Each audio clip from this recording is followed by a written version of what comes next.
वाला साबित हो रही थी। मैं हाथ पांव मार रही थी, कई बार मेरा पांव उनको बुरे तरीके से लगा भी था, लेकिन इन दोनों पर वहशत सवार थी। वो मेरे कपड़े जा रहे थे, फाड़ रहे थे, मेरी जो चीज भी उनके हाथों में आई उन्होंने खींच डाली। मेरे तन पर एक कपड़ा भी न छोड़ा था। मेरी चीनों से पूरी बस लरज रही थी, लेकिन कोई मुझे बचाने वाला नहीं था। उसके शीशे से मुझे बाहर इक्का दुक्का अमले के लोग अपने कामों में मसरूफ नजर आ रहे थे, लेकिन वो बेखबर थे के अंदर क्या चल रहा है। मैं नाजुक लड़की दो वहशियों के हाथ आई हुई थी, उनके हाथ जिनको अपने जिस्म की भी परवाह नहीं थी। मेरे जिस्म से खून रिसने लगा था, हवनों से, कानों से, सीने से, टांगों से, लेकिन वो मेरी बेबसी पर जोर जोर से हंस रहे थे। मुझे मालूम हो गया था कि ये दोनों पागल हैं, उनको शायद मेरे जिस्म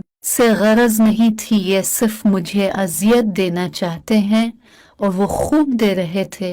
अचानक बस के करीब से एक सिक्योरिटी वाला गुजरा। मैंने चलाकर इसको आवाज दी, लेकिन बंद शीशों के अंदर से इसको कुछ सुनाई नहीं दिया। मैं पागलों के हाथों मरने से पहले एक आखिरी कोशिश करना चाहती थी। मैंने अपनी टांग उठी की और पूरी कुव्वत से बस के शीशे पर दे मारी। शीशा एक धमाके से चिकनाचूर हो गया। इसमें सुराख नहीं हुआ, लेकिन सिक्योरिटी वाले ने अचानक मुड़कर शीशे की तरफ देखा और दौड़ता हुआ इसके अंदर आने लगा, लेकिन वहशियों ने बस का दरवाजा अंदर से बंद किया हुआ था। बहरहाल वो समझ चुका था कि बस के अंदर कुछ गड़बड़ जरूर है।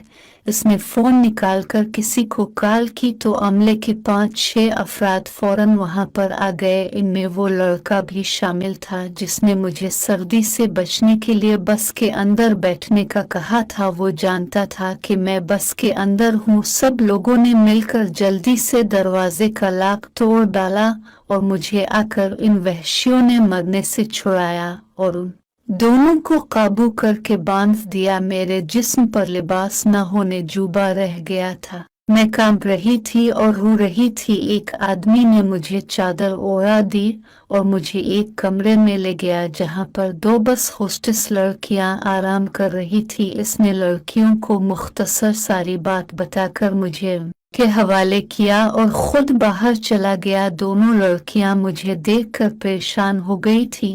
उन्होंने जल्दी से मुझे अपने इजाफी कपड़े पहनने को देने और वॉशरूम भेज दिया। मैंने आईने के सामने अपने बुरी तरह नोच जिस्म का जायजा लिया और गर्म पानी से अपना जिस्म अच्छी तरह साफ किया और बस होस्टेस के रीले कपड़े पहन लिए। मुझे खराशें काफी आई थी, लेकिन कोई बड़ा जख्म नहीं हुआ था। सबसे बड़ा दर्द तो मेरी रूह पर लगा था जिसने मेरा अंदर घायल कर दिया था। कई लोगों ने मेरा जिस्म देख लिया था। मैं सोच रही थी कि जमीन फट जाए और मैं मौके पर ही इसके अंदर दफन हो जाए, लेकिन ऐसा होता नहीं है। मेरे बाहर आने तक लड़कियों ने मुझे ग्रीन चाय के साथ कुछ दर्दकश गोलियां दी, जिससे मुझे काफी अफाका हुआ। थोड़ी ही देर में बस स्टॉप का मेजर इजाजत लेकर कमरे में आया और मेरी तबीयत पूछने के बाद कहने लगा कि मैडम पहले आप बताएं कि ये सब कैसे हुआ। मैंने मनोवान हर बात इसको बता दी जो मेरे साथ पेश आई थी। इसने मेरे सामने बाकायदा हाथ जोड़े और कहने लगा कि ये खालसतन एक हादसा है